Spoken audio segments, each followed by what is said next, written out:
Good morning, Nigerians, our team and viewers out there. It is your station of choice, ITV, Independent Television, certainly the best. I am Ebenezer Oyetaki, your host. This morning, we will be examining a very important issue concerning youth development. Youth development. The youth are considered as the security of the future of any nation. If they are well indoctrinated, cultured, empowered, and trained, they will give peace to the nation. If we are complacent about them and we do not give to them the deserving empowerment that will make them to have self-esteem, confidence about life, and hope, they become liability. And at the point of being liability to both nation and to themselves, you know what that means.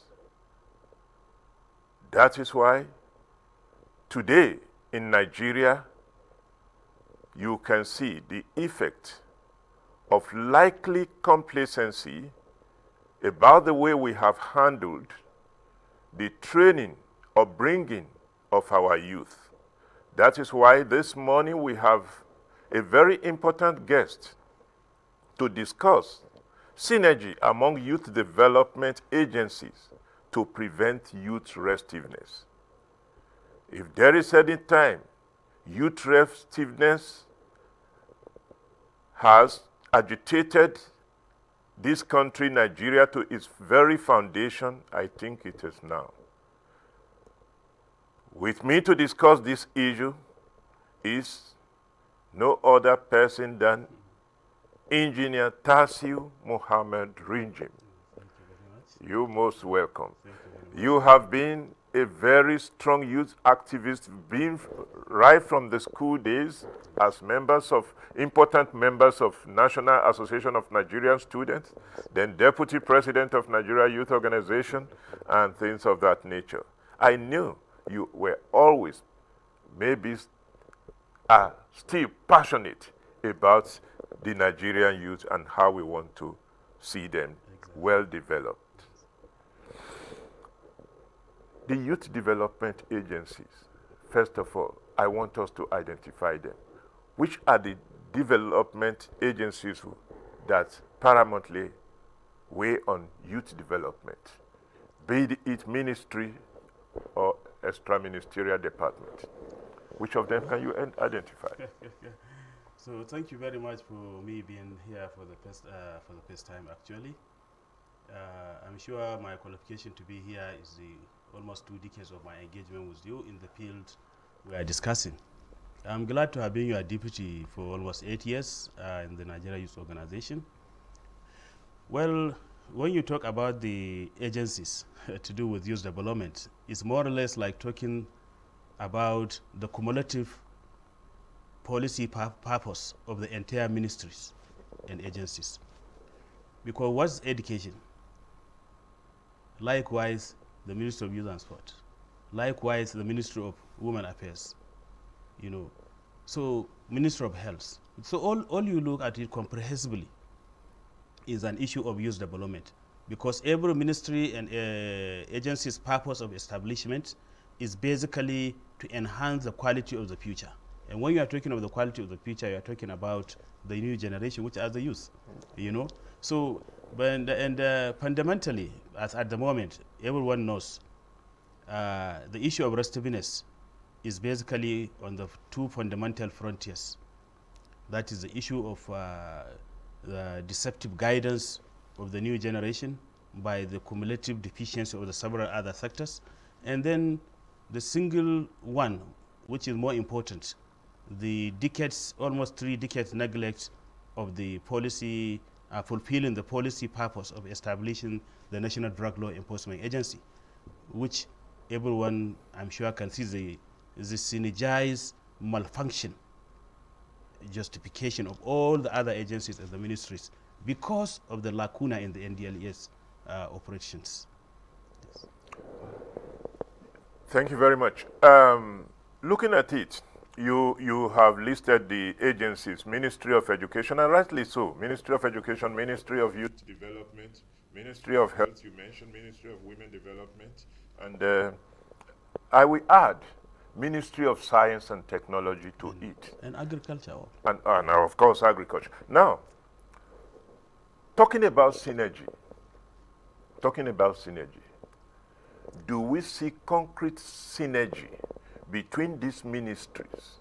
Because one would have, the kind of synergies that we want to see, I want you to explain what kind of synergy do we likely want to see that can actually galvanize and mainstream this youth dutifully to fulfilling the purpose and, what do you call it, the intendment of these agencies? Well, to be genuinely expressive, that synergy is sheltered in the concrete and honest commitment of the operators of those various agencies and ministries to see to the fulfillment of the policy purpose of establishing the MDS.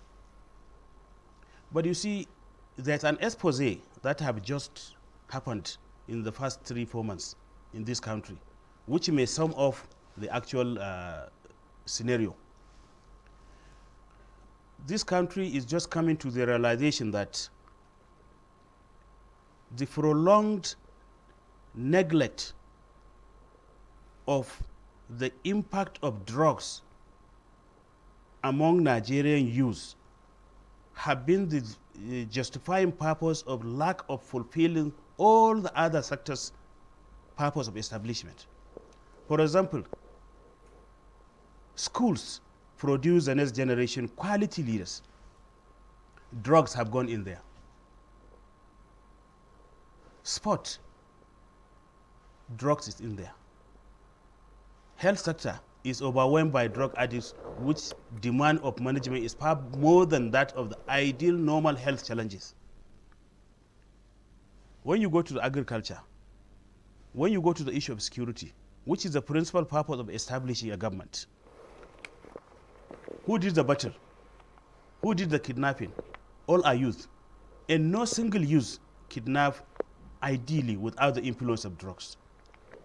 Why aren't we going to the farms? Because of the insurgency. Insurgency influenced by drugs. What is why is the school system failing? The influence of drugs. General breakdown of immorality, drugs. So, which means it is an impossibility for all the other developmental sectors to operate to the optimum without giving the due attention by the government to the operationality of the National Drug Law Enforcement Agency as it is in Nigeria today. Because we have come to realize the prolonged neglect of the NDLES purpose of establishment is what have eaten the other MDS, and as such they are crippled in performing maximally. So no matter the budgetary allocation to those sectors, it is being belittled in output by the influence of this sector, which is the drugs influence. Like now, when you come to the issue of entertainment, which today is a prime engagement of the youth, you can't separate entertainment industry with drugs. Likewise, sport. But come to think of it, me and you, we have for these 2 decades promoting the issue of effective vocational and skill acquisition for Nigerian youth. But you know very well, if you put the collective cost of the entire skill acquisition centers in this country, they don't sum up to a single stadium. The cost, yes. So, and tell me, what is the productive output of a stadium? Let us view it this way. you have essentially brought in the issues of drug addiction, youth taken to drug addictions and things of that nature, involving in drugs. But I think, basically, those youths are only looking for escape way from the reality that incapacitations imposed on them, based on the fact that there is no effective synergy, as you have alluded to, in the developmental agencies, vis-a-vis Ministry of Education, Ministry of Youth Development, and even Ministry of Youth Development. If you look at it sometimes, you see them contending over the sports angle of youth development, fighting about who will be the chairman of football, who will be the chairman of, to the neglect of the paramount areas that can effectively channel the youth's energies, exuberance, and resourcefulness to be a kind of nation builder and people who has confidence in themselves. What are we getting wrong? Fundamentally, the issue of generational development, are pedestal on two perspectives, women and youth. But the agitation for women development is a gender issue, which a young lady in school can start promoting issue of agitations to do with gender to the end of her life, because it's a gender thing. But when it comes to the issue of youth, it's generational. So which means there are certain times when definitely you have to leave the scene, because you will outgrow that engagement. While for women, from student union to political activists to social activities, CSO and all that, he can grow.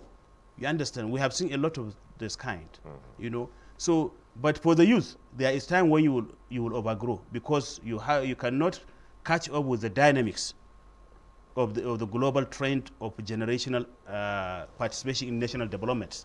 But for women, you can go on to the end of your life.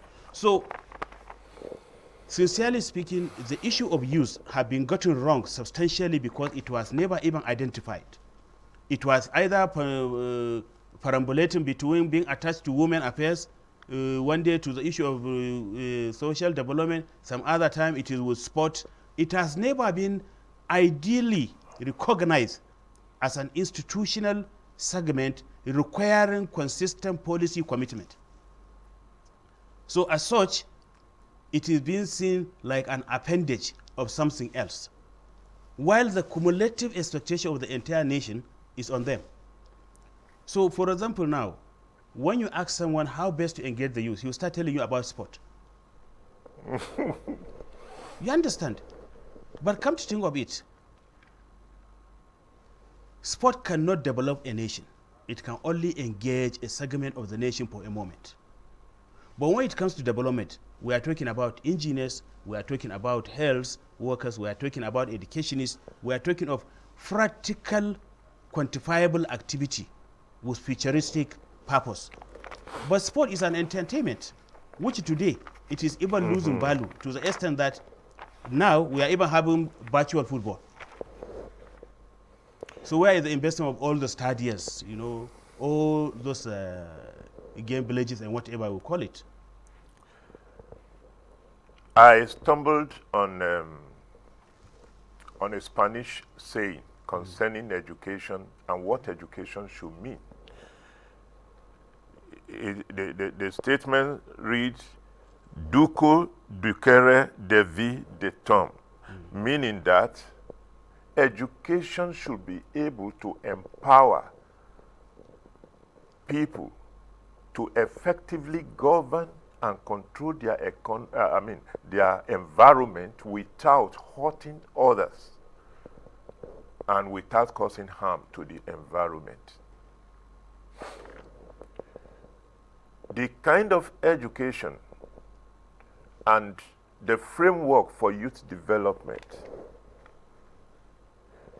is it the policies that are not working or the operators that are getting it wrong? Before policy, there is the operational elements across the various strata that build a society.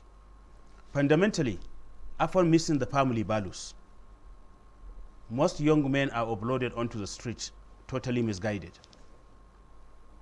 because most homes are not effectively manned.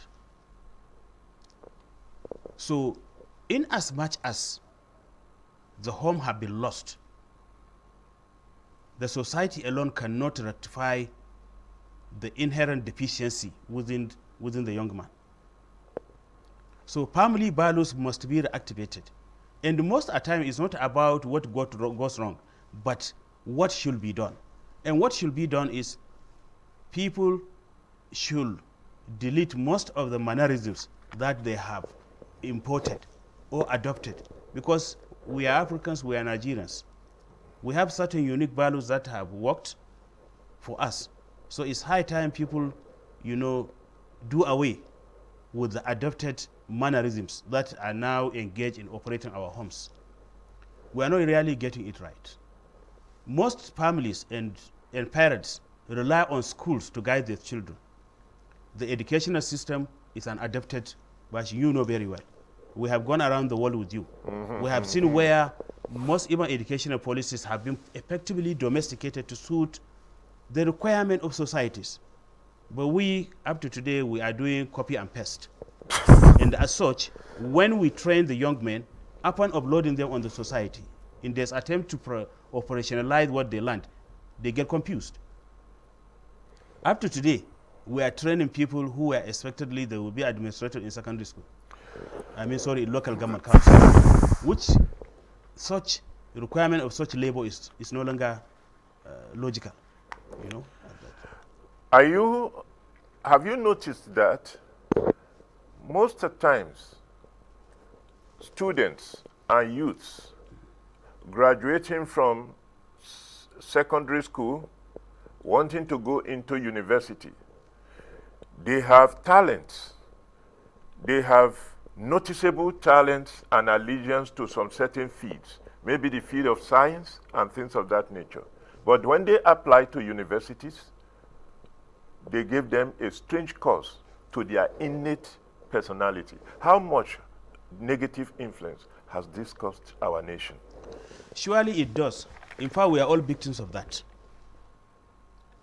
Such guidance from home has been lost, because when you go on the street, most parents want their children to look like someone else, instead what value and content inherent blessing they have gotten. Most people are not living this passion. They are living what they were asked to. As such, effective performance is missing. You see, the adopted version of educational training we are given today is why we are getting it wrong all the time. Let me give a little example. Once upon a time, it is an excelling achievement for young men to go and study banking and finance, to read accounting, all others, because they want to work in the bank. But look at it, Honorable. Today, how well last you went to the bank? You don't need it. So because bank no longer need to open branches, why should they? Every kiosk around the corner operated by just a secretarian is a bank. Because the little POS a young man is operating who just had a school living certificate is a bank. He's a bank manager. Because he fulfills your basic requirement of why you go to the bank. Exactly. Put cash in money, withdraw, do transfer. That's all what takes you to the bank. So you see, any young man who his parents are forcing him to go and read banking and finance, they have gotten it wrong. They have missed the point. So the issue is we should learn to look within, because within the 3 C's of life, the complexity of our society and the dynamics of global competitiveness, is the issue of seeing what is on the ground will no longer lead you to the right place. You have to look from within, because we are all blessed. So definitely the society and parents, we should demystify this issue of adopted careers. because somebody have been an engineer, and therefore my son must be an engineer. That guy may have been blessed to succeed as an engineer, but your son may be best a pharmacist. You understand? So you cannot force someone without trying to discover his own internal blessings. And we are all blessed because God has never been wrong in creating any human being. There must be some inherent values and passionate purpose of his creation. But we don't care. In fact, we always want to look like someone else. That's why you see even the young men, because of the influence of the society, when you see young men on the street, all of them, they want to look more successful instead of working to be successful.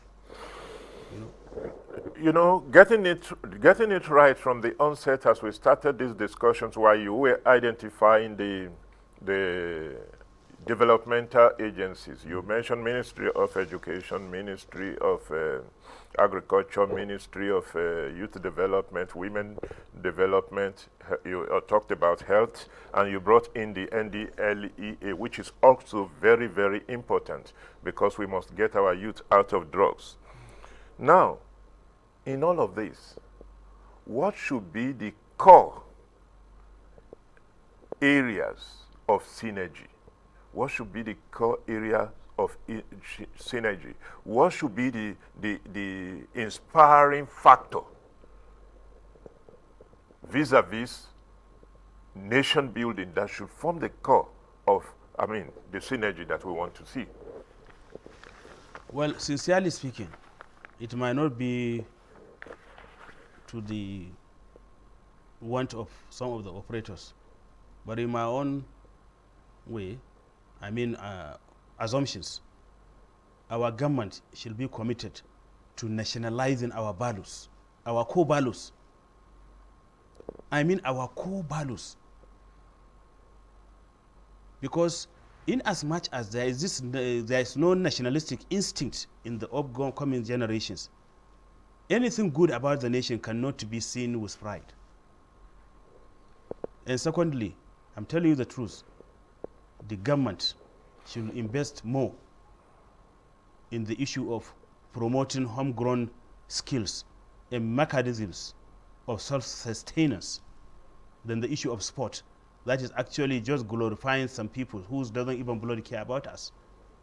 Only using us as a feeder to feed the entertainment industry in Europe and the mega commercial empires.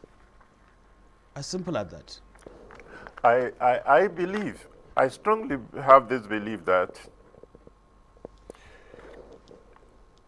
the education of a nation, because the areas of education, apart from the value chain that will start from the family, the areas of education particularly should focus on training our youth.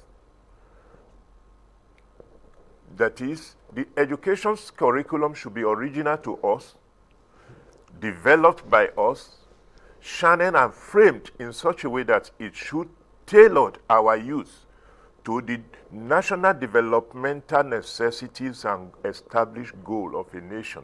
Build your educational system around the cycles of the national interest and goals of development. Are we getting this right? Are we doing this? Surely, I have stated that much earlier, the issue of domesticating the imported educational blueprint, the template. I insist the issue of reactivating mechanisms of instilling national values, core national values, influenced by the family moderations, I think will be the best guide. Because come to think of it, how can a young man go and burn a police station? A police station within his community. And that same fellow, at the slightest opportunity, police want to do recruitment, he will apply. There is no connection between the action and your ambition. You ban police station. But if your brother or uncle is a police commissioner, you celebrate it. Does that make sense? And then you want to be secure. Yet you are banning police station. Then next, are you going to ban hospitals? After hospital, are you going to ban schools? And for sure, you cannot ban police station in someone else's community, but in your community. And you may be crying for more development in your community. And exactly, the moment, if there is a road to be built, when you ban a police station, the priority of the government will now become rebuilding a police station at the expense of the road. You understand? So you see, the absence of those national values is what makes the young man to see the police station as someone else's property. Because the inherent purpose of that action is because of a personality he despises. He assumes the police station is a representation of that personality, which you see absence of national values, because he cannot see the difference. So I want us to concentrate more on reactivating our national value system. Yes. In those days, from primary school, we are being accustomed to civics, studies of civics, Yes. history, and things of that nature. How much of that is being done today in order to essentially tailor our youth to know that nation building is their responsibility? History and civics. Yeah. You see, how much of it do we have? Definitely, there is no doubt we are having it at the minimal point. The minimal point. You see, it's unfortunate we are a nation that have no data. But even by common speculation, substantial percentage of NYSC postings, the youth who are supposed to cross the line to become agents of building bridge across borders, they are busy applying with one light or the other to go back to be redeployed. So, in that case, I would like the government to review the percentage of redeployment as a justification for even the continuation of the NYSC or not. Because whereas it is being agreed by young men and parents that it is a partial mechanism for sustenance over some period for these children, that at least a guaranteed stipend for over a time. Instead of the core intent. Core intent value, So in that case, if that is not being fulfilled, then it means our national treasure is being corruptly exploited. So therefore, if the government cannot achieve its core purpose of national integration through the mechanism, which it means it have outlived its purpose. So the government should just stop it, because we need more money. But you don't think that the national integration that constitutes the core intendment of the establishment of NYC, yes. If there is any time in history that we ever needed national reintegration, yes. It is now. Don't you think that the NYSC should be rather rejigged and recultured, instead of, because some people are advocating for its abolition, yes. But I think it should be recultured and the rest of it. What's your take? Then let other issues be incorporated, because once upon a time, there used to be the National Art and Cultural Festival, which have been leading to exchanges. And again, there used to be these unity schools, Yes. So let substantial segment of the resources be deployed to ensure quality integration or practicalization of those institutions against the elitist kind of approach in the NYSC, which is not yielding the required result, unless if it will be remodeled. Because for sure, the dynamics of the moment does not suit the reality. I'm telling you, the government should take seriously the issue of redeployment, because the redeployment substantially is demeaning the objective purpose of establishing the NYSC. You certainly know that when it gets to some certain stage of life, every youth has the innate mechanism and ability to look back and re-examine themselves and say, I have achieved to this level, or I have been a disappointment to myself. And if they consider themselves to have become a disappointment and more of a liability than being an asset to themselves first, let alone the nation, desperations will set in. And the desperations will push them into various crime and even take shelters in drugs and alcoholism in order to escape the reality and things of that nature. How early should we catch our youths? Good. We shall ensure enhanced education for our children instead of devoting more time and resources for making them literate. Because the reality is our young men are more literate than being educated. And the improper education is because of the absence of those inherent values in our educational system. Because it seems we are only producing young men who should just, in fact, the single element our education input in our young men is just pride. Simple, just pride and ego. With no constituted value, a young man will come out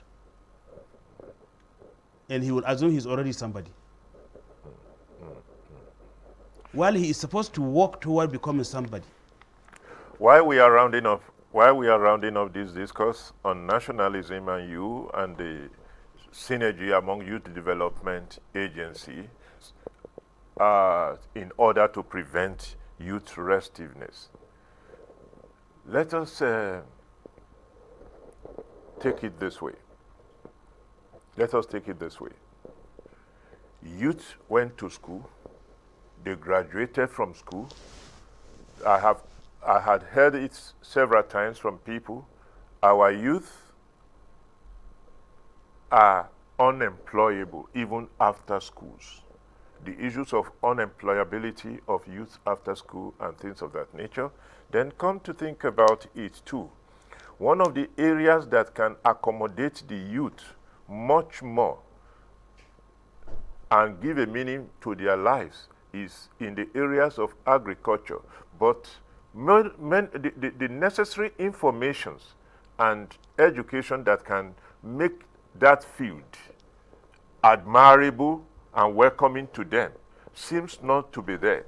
Then when you move away from there, you talked about the Ministry of Youth Development, of Science and Technology.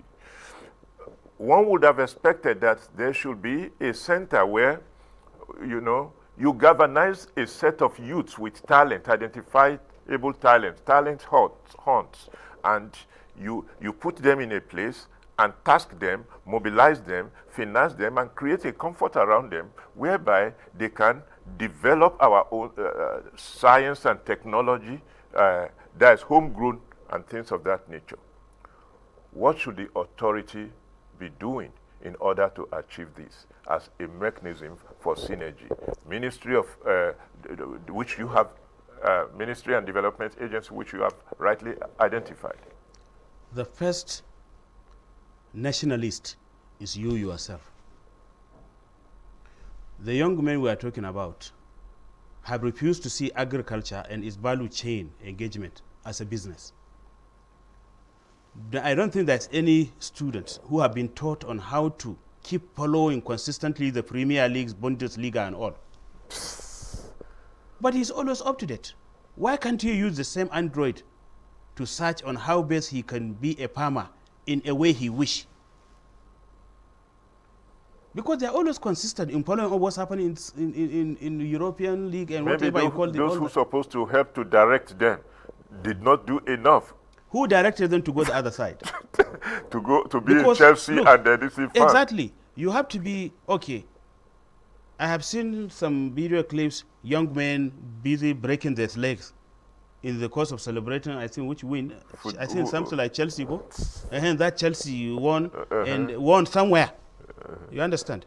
Won something somewhere. Then we are busy breaking our legs in Owerri and Aba, And they didn't break their leg on the way to Pamo. They broke their legs celebrating some people somewhere. And even to be able to watch them win, you have to pay. And the money goes to them, and they care less about you. Yet you are expecting someone else should be responsible for guiding you. But nobody guided you to where you believe. So as we are rounding up, before you leave this place, it is our culture in nationalism and you to do this. yes, When I say nationalism, I am talking to you. Nationalism and you put your right hand on your chest and say, it is my duty and my responsibility to build my nation.